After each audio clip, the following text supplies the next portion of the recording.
Freddy, ¿cómo está? Buenos días, Diego Montaño lo saluda. Hola Diego, ¿cómo estás? Buen día, un saludo para ti, para todo el equipo de La Razón y a través tuyo para todo el país. Gracias, Freddy. ¿Qué pasó con Morena? Bueno, la verdad es que yo he estado bastante distante de estas elecciones, no he participado del equipo de campaña ni tampoco del proceso de toma de decisiones porque evidentemente de un minuto de partida yo estaba en desacuerdo con que Morena pueda participar en las elecciones nacionales. Y esto te lo digo porque en la política siempre manda el contexto. Y en este contexto que está viviendo el país, no hay posibilidad real, primero, de que gane la izquierda.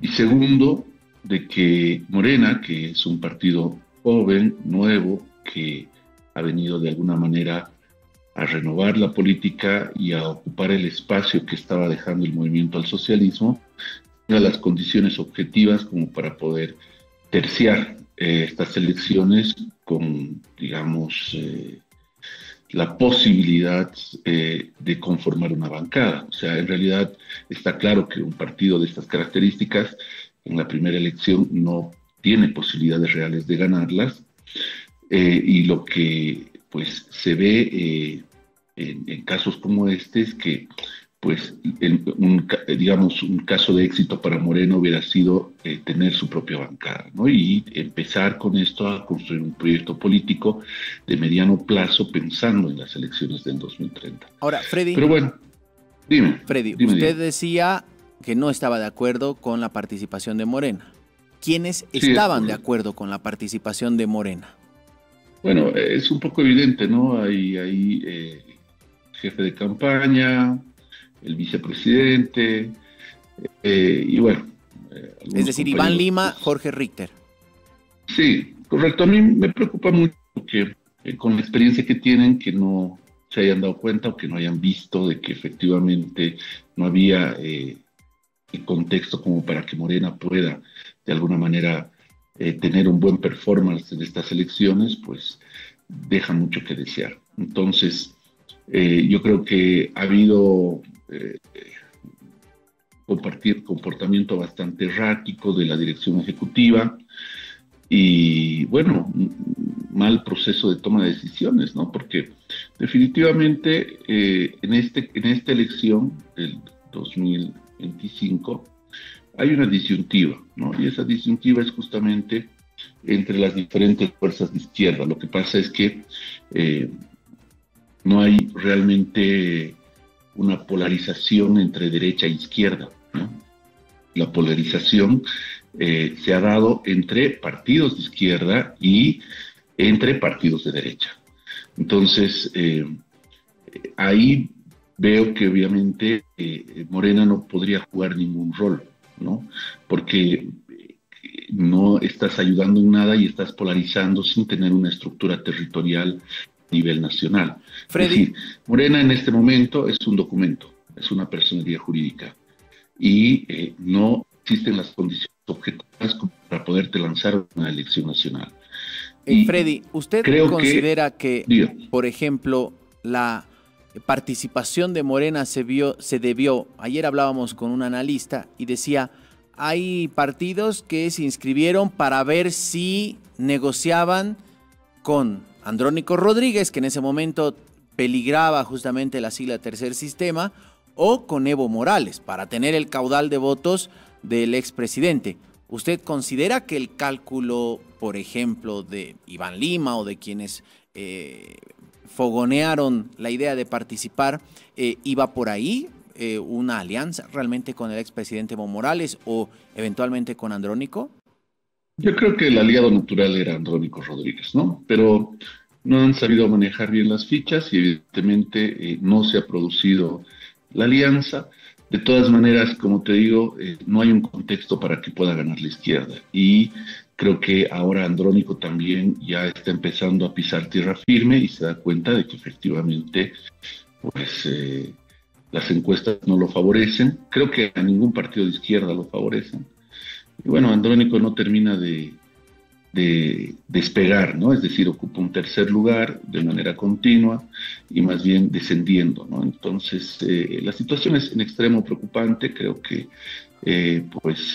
han habido muchísimos errores en el diseño, en la estrategia y en el planteamiento táctico que se ha decidido por parte de Morena. Y bueno, yo quiero lamentar esto porque Morena tenía que en este momento tener una participación independiente a las pugnas internas dentro del masismo. Creo que no se ha logrado eso, se ha convertido en un satélite del arcismo y no sé hasta qué punto del levismo. Y lo cierto es que esto le ha hecho mucho daño a la credibilidad, a la reputación de este proyecto político.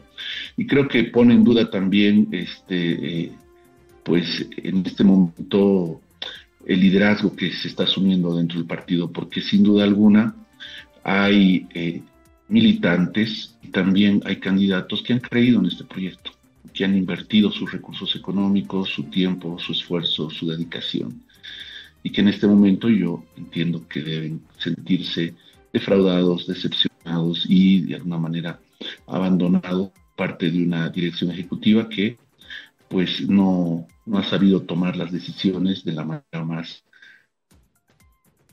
democrática, ¿no? Porque no creo que se haya consultado a nivel nacional con la estructura partidaria. O sea, hubo dedazo dentro de Morena, lo que siempre se le criticó al expresidente Evo Morales.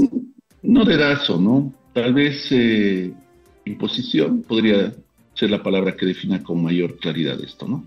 Ahora, en este escenario, diríamos que hay claramente tensiones internas. Usted es vicepresidente de Morena, estuvo en contra de la participación de Morena. La presidenta de Morena, Eva Copa, claramente conformó un equipo y fueron para adelante. Finalmente se bajaron. Pero esto deja esta especie de sinsabor, porque llamaba la atención, por ejemplo, que el primer candidato a diputado sea Jerko Ilić, que no necesariamente es alguien que proviene de la izquierda o que entendemos tenga algún tipo de vinculación con Morena. Sin embargo, era el primer candidato a diputado plurinominal. Usted, cuando dice este sinsabor en la militancia, en quienes han construido Morena, ¿son este tipo de situaciones o nombres que les incomoda? ¿Qué piensan hacer? ¿Crear otra fuerza política con miras a las subnacionales que prácticamente están a la vuelta de la esquina? Es muy difícil, ¿no? En realidad habrá que ver si se puede recomponer de alguna forma una propuesta país de cara a las elecciones nacionales, tener candidatos que efectivamente tengan la suficiente tracción de votos dentro de la sociedad boliviana y que tengan la legitimidad como para poder de alguna manera disputar el voto, ¿no? El candidato hace la diferencia y vemos ahí el ejemplo de Jaime Dunn, una persona sin partido, que rápidamente ha logrado sintonizar con la sensibilidad del pueblo y de alguna manera ha tenido pues un performance muy interesante también en redes sociales y una pegada con los jóvenes. Y bueno, pues ha quedado fuera de la carrera electoral por diversas razones, ¿no? Pero creo que necesitamos realmente renovar la política, necesitamos trabajar con cuadros nuevos, con actores de la política que de alguna manera puedan dar esa frescura y hacer refresh a la política boliviana, porque lo que sí es cierto es que los bolivianos y las bolivianas estamos cansados de la vieja política, ¿no? Y bueno, esta elección se van a jubilar una generación de políticos, todos aquellos que pierdan esta elección, yo creo que ya no tienen nada más que hacer dentro de la política nacional. Y bueno, será el momento justamente para poder pensar en proyectar, ¿no? Nuevos liderazgos que de alguna manera tengan mayor ascendencia, sintonía y sensibilidad con el pueblo de Bolivia. Freddy, ¿usted habló con Eva Copa después de esta decisión? ¿Cómo queda? ¿No? ¿Va a hablar? No, como te decía, querido Diego, yo dado un paso al costado y he decidido no participar del proceso de toma de decisiones, ni del equipo táctico, ni estratégico de la campaña, porque bueno, yo de un inicio manifesté de manera muy franca, abierta y sincera de que no estaba de acuerdo, que el espacio natural de Morena eran las elecciones subnacionales, un espacio en el que queríamos nosotros nacer a la vida política y empezar a disputar localmente esos espacios o esos territorios que nos iban a permitir de alguna manera proyectar una candidatura de Morena de cara al 2030. Pero usted sigue siendo vicepresidente de Morena. Sí, es correcto. ¿Va a seguir en Morena? Yo, de momento es una decisión que no he tomado, Diego, pero bueno, estamos esperando a que haya el Congreso Nacional, seguramente después de estas decisiones que se han tomado, pues lo más necesario y urgente será convocar un Congreso Nacional para poder dirimir, determinar cuál va a ser el futuro de Morena. Ya diríamos, en el lado del análisis, usted ve que, bueno, Morena salió un poco golpeado, diríamos, el partido, después de este fallido intento de candidatura. Parece mucho más golpeada Eva Copa, que no despegaba tampoco en las encuestas, no mostraba lo que de repente algunos auguraban, que se convertía en la cara renovada del MAS. Sin lugar a dudas, esto ha afectado también la imagen de Eva Copa, o cuál su criterio, ya como alguien de la política más que de Morena. Bueno, definitivamente no hay un costo político, porque de alguna manera se ha visibilizado y desnudado cuál es la realidad en cuanto a la adhesión electoral que tiene Eva, ¿no? Entonces, preocupante, y creo que lo que se tiene que hacer es, pues, ver las cosas con mucha objetividad, con mucha frialdad, tratar de tomar las mejores decisiones y pensar en el futuro, ¿no?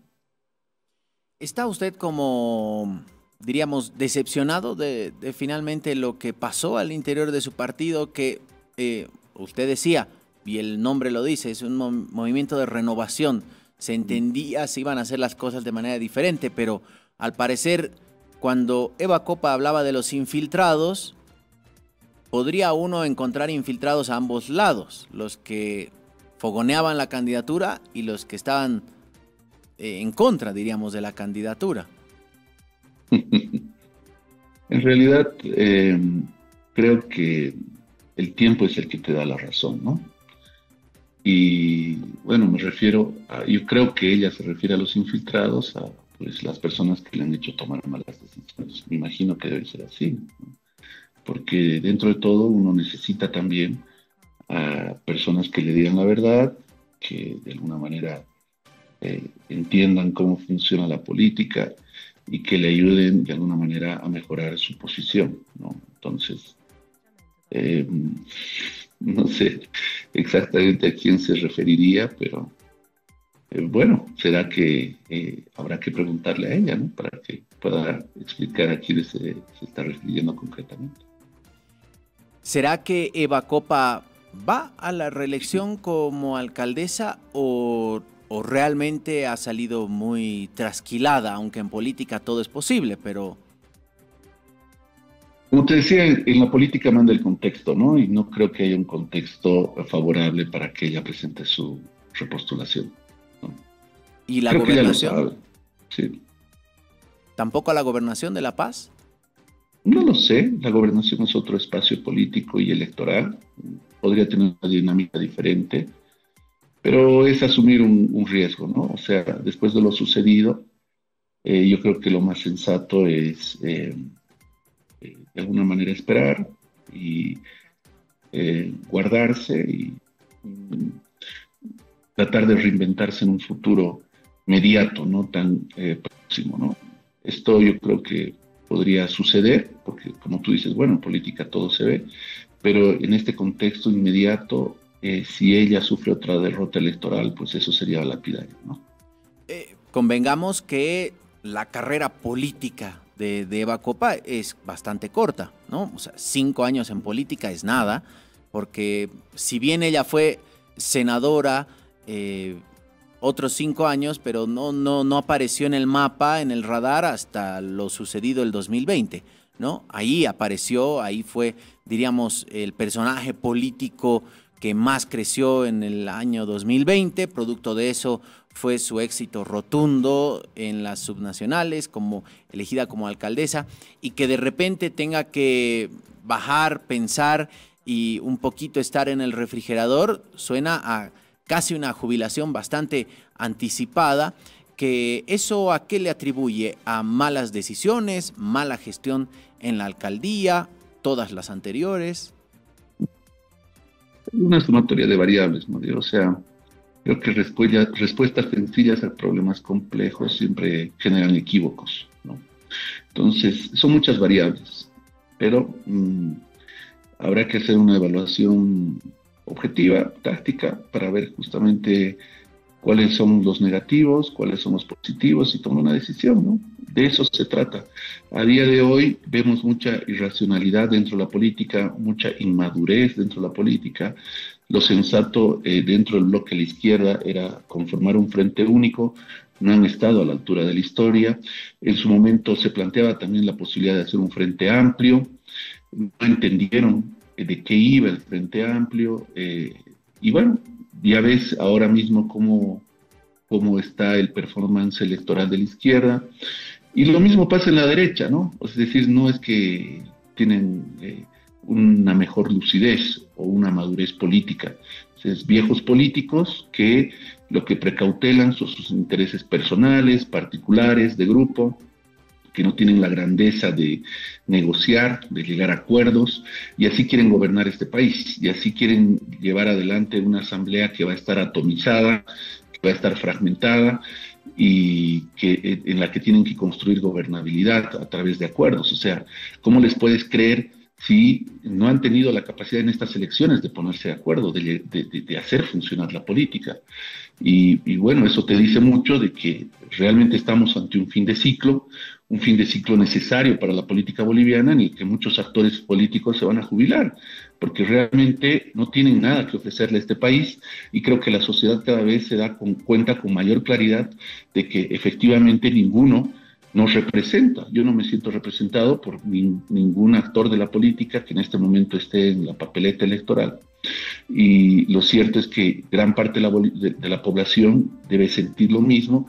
Bueno, como el voto es obligatorio, tenemos que ir a votar por el mal menor. Entonces, muchos bolivianos van a ir a votar tapándose la nariz y, bueno, tratando de creer de que la democracia va a resolver los grandes problemas nacionales, y que, bueno, pues uno de estos candidatos tendrá la gran responsabilidad de llevar a un país que tiene una crisis institucional, una crisis económica y una crisis moral, ¿no?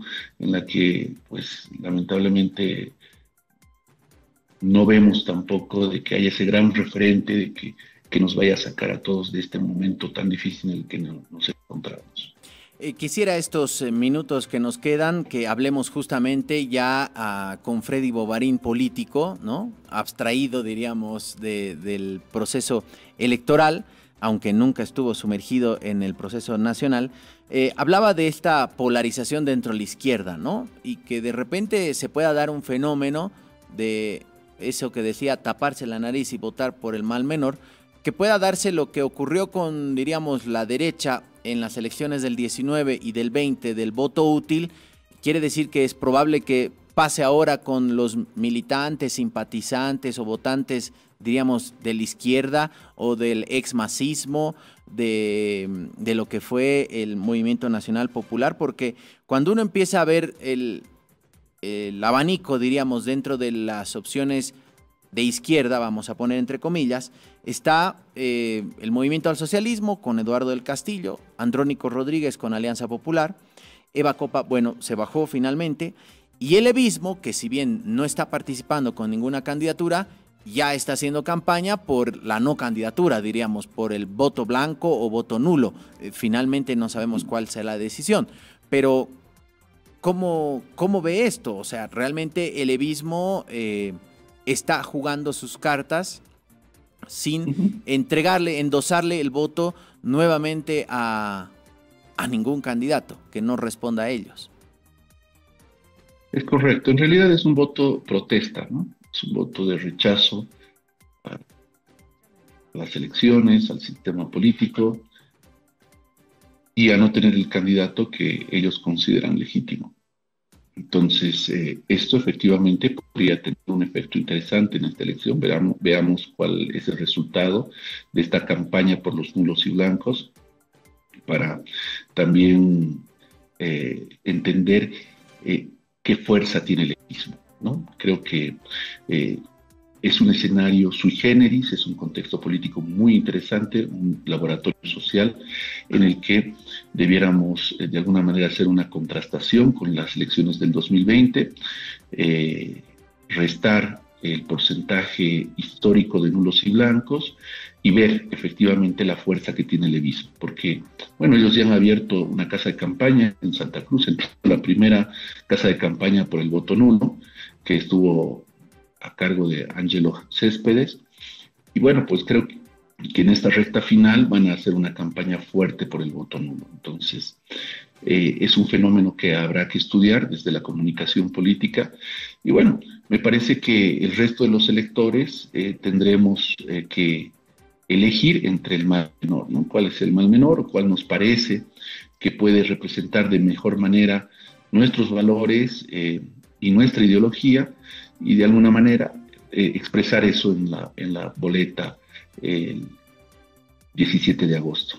Entonces, creo que ahí se va a dirimir. No hay en este momento ningún rockstar de la política, no tenemos referentes fuertes que de alguna manera emocionen, conmuevan al pueblo, que muestren que efectivamente son los portadores de las respuestas a los grandes problemas nacionales. Y bueno, toca en este momento elegir entre el que parece más sensato, ¿no? Entonces, esas son las características de esta elección del 2025, y lo cierto es que es una elección que no emociona.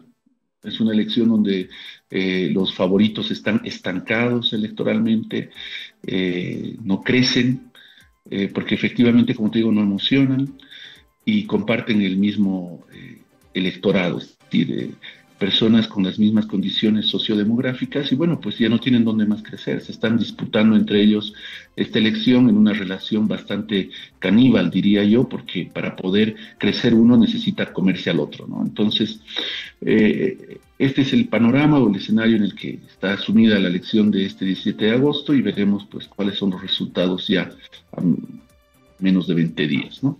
Ahora, se creía que Andrónico Rodríguez podía ser esta opción del nuevo masismo, ¿no? Del masismo renovado, la cara de la renovación, la cara joven. Lo mismo de Eduardo del Castillo, que creo tienen la misma edad ambos, eran como los nuevos rostros. ¿Cómo lo ve a Andrónico Rodríguez, Freddy? Y después la misma pregunta para cómo lo ve a Eduardo del Castillo. Bueno, yo tengo una metáfora para poder explicar esto, que es bastante sencilla en el sentido de que a Andrónico le pasa lo mismo que a la derecha, ¿no? Es decir, la derecha tiene una oportunidad después de 20 años de gobernar este país, no por mérito propio, no porque tengan las soluciones a los problemas del país, no porque emocionen o conmuevan al pueblo, sino porque simple y llanamente los del frente lo hicieron muy mal y destruyeron su posibilidad electoral. Lo mismo le pasa a Andrónico, es decir, no es alguien que emocione, no tiene las respuestas a los grandes problemas nacionales, no tiene los méritos suficientes como para poder ser el candidato a la izquierda, pero está ahí porque el evismo y el arcismo se destruyeron, cruzaron todas las líneas rojas. Bueno, pues como te digo, esta es la elección del mal menor, ¿no? Y bueno, Andrónico es el líder que el proceso de cambio ha podido engendrar o parir en 20 años de proceso de cambio, ¿no? Es decir, es lo que hay. Bueno, hay que asumir esa realidad.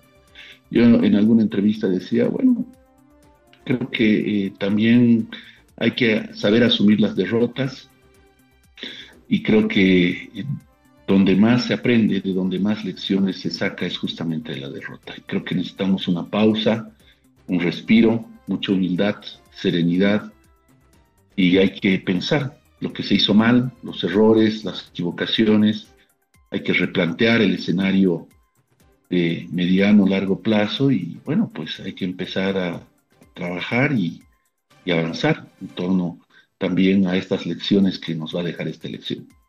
¿Cómo lo ve Eduardo del Castillo? Lo veo en mejores condiciones.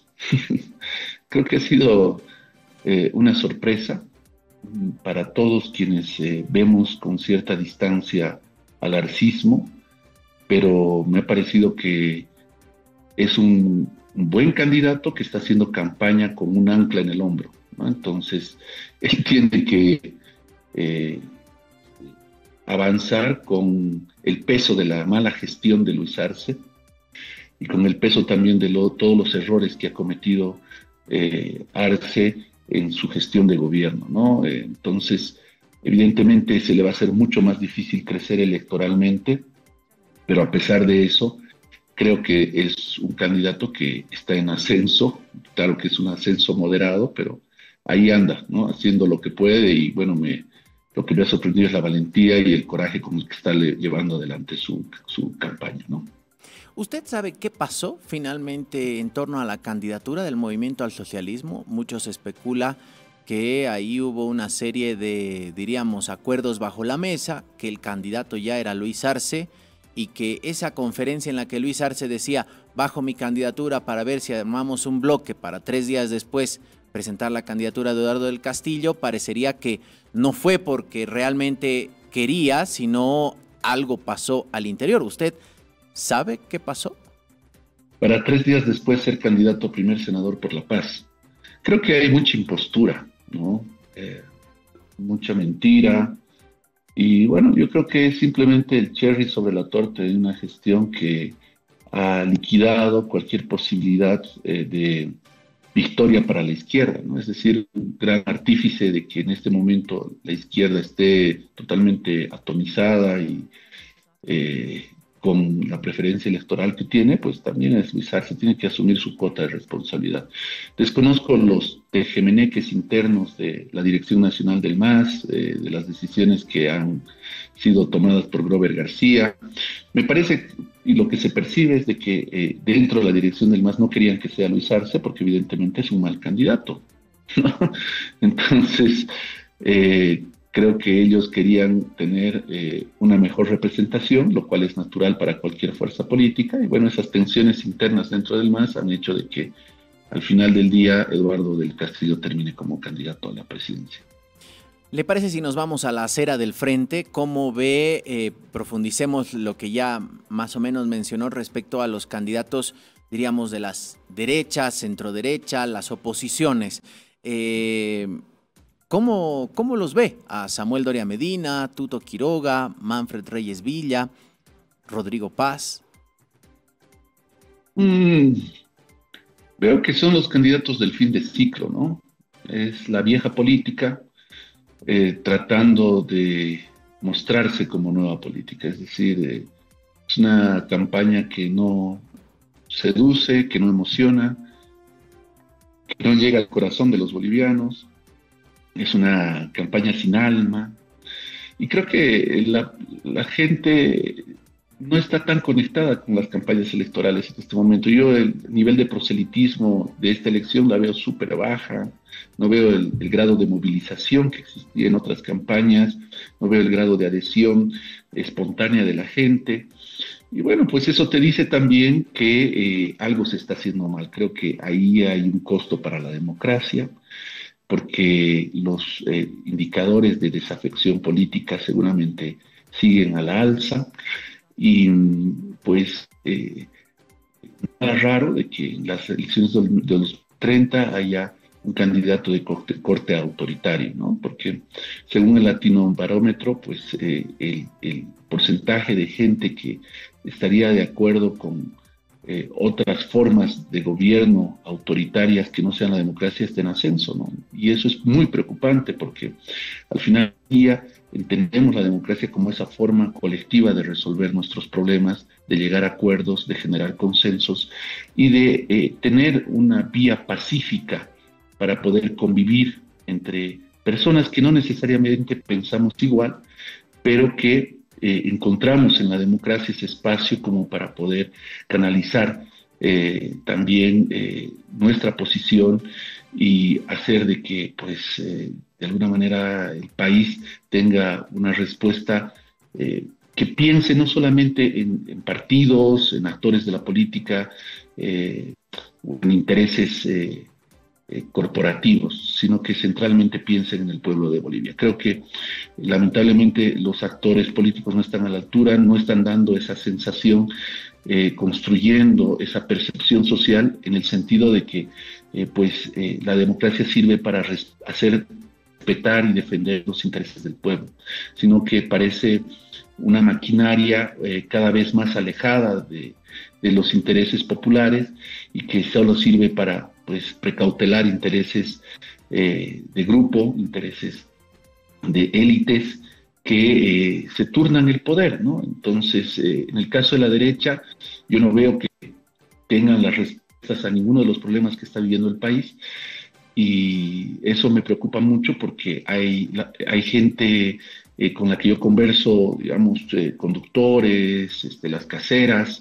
Esta mañana estaba con un electricista que me está haciendo algunos trabajos en la casa, que sienten en el fondo de su corazón que efectivamente después de estas elecciones se van a resolver los grandes problemas macroeconómicos del país, es decir, que va a desaparecer la inflación, la devaluación, el desabastecimiento, y que de alguna manera con el cambio de gobierno, como con una varita mágica, se resuelven todos los problemas nacionales.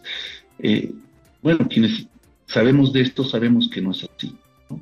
A un año de las elecciones, es decir, en noviembre del 2027, cuando ya se ha producido la transmisión de mando, a un año, bueno, en 2026, en noviembre del 2026, va a haber más devaluación, va a haber más inflación, y evidentemente quienes cargan el peso de la crisis es la gente más pobre, la gente que vive al día.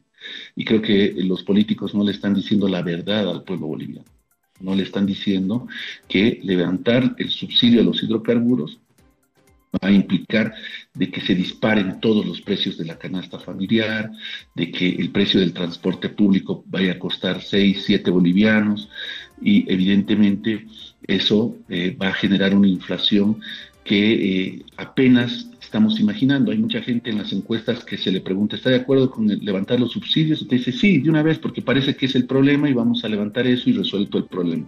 No es tan sencillo. O sea, es decir, eso implica que va a haber una inflación del 300 al 400%. ¿Qué va a hacer el pueblo boliviano con una inflación que no puede sostener? Los sueldos no suben, los precios ya se han duplicado, ¿no? Y esto no tiene que resolverse en el corto plazo. O sea, va a seguir una inflación sostenida golpeando fundamentalmente a la gente más pobre. Entonces, no veo esa honestidad, no veo esa claridad y esa transparencia en ninguna de las propuestas para decir las cosas por su nombre y explicarle al pueblo boliviano de que la situación del país es crítica, que están recibiendo un Estado quebrado y que evidentemente si no nos prestan estos 10.000 millones que quieren prestarse del BID, no hay forma en la que podamos pagar salarios a los servidores públicos, seguir subsidiando, trayendo, comprando combustibles, tanto diésel como gasolina, o sea, y esto de alguna manera empezaría a paralizar el país. O sea, la situación es crítica, es grave, creo que la gente está muy optimista en torno a estas elecciones y si estas elecciones no son las respuestas que todos estamos esperando a estos problemas que estamos viviendo en nuestra cotidianidad, es muy probable de que nuevamente el pueblo salga a las calles y desborde el sistema político. Entonces, veremos qué es lo que pasa. A mí me preocupa mucho que lamentablemente, pues esta vía democrática no le esté hablando con total sinceridad y transparencia al pueblo de Bolivia y bueno, esto posiblemente derive nuevamente en conflictos, confrontación y violencia, ¿no? Freddy, ha sido un placer conversar con usted. Vamos a ver de armar una mesa antes de las elecciones, ¿no? A ver si lo podemos convocar, que nos pueda visitar a nuestros estudios con varias voces, poco el análisis horas antes de que nos toque ir a meter el voto. Gracias, Freddy, que tenga buen día. Un placer, Diego. Saludos y gracias por la invitación. Saludo también para todos los bolivianos que nos están escuchando. Muchas gracias. Igualmente, Freddy Bovarín, vicepresidente de Morena.